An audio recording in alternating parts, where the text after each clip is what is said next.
Terkuak aksi Bribda Waldi habisi dosen wanita di tempat tidur, gagang sapu jadi alat.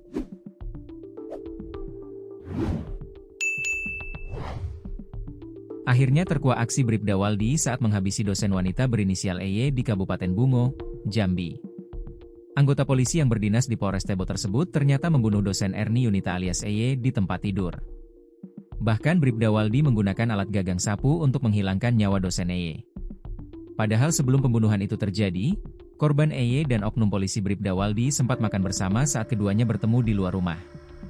Pelaku dan korban diketahui makan malam bersama di kawasan Kota Muara Bungo. Setelah itu keduanya pulang ke rumah korban di perumahan Al-Kautsar, Bungo sekitar pukul 23.30 waktu Indonesia Barat.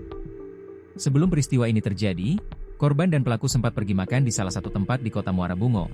Setelah itu korban dan pelaku pulang ke rumah korban sekira pukul 23.30 WIB, ujar Kapolres Bungo AKBP Natalena Eko Cahyono kepada tribunjambi.com. Namun, malam yang seharusnya tenang berubah menjadi tragis. Berdasarkan pengakuan pelaku, terjadi percekcokan antara keduanya di rumah korban. Dalam kondisi emosi, pelaku kemudian menghabisi korban di atas tempat tidur. Pelaku mengaku menghabisi korban menggunakan gagang sapu.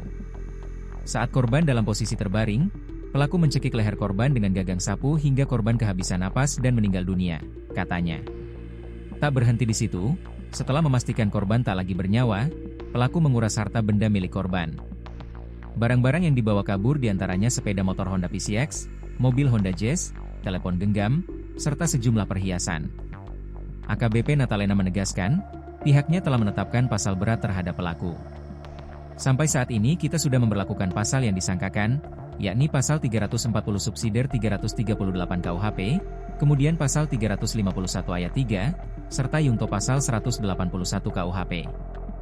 Dengan pasal-pasal tersebut, kasus ini termasuk pembunuhan berencana, tegasnya. Kapolres Bungo juga memastikan bahwa penyidikan dilakukan secara transparan, termasuk karena adanya dugaan keterlibatan oknum aparat yang sebelumnya beredar di masyarakat. Kami menghimbau agar masyarakat menyerahkan sepenuhnya penanganan kasus ini kepada pihak kepolisian. Kasus ini akan kami tuntaskan dan proses sesuai dengan aturan hukum yang berlaku di Polri, pungkasnya.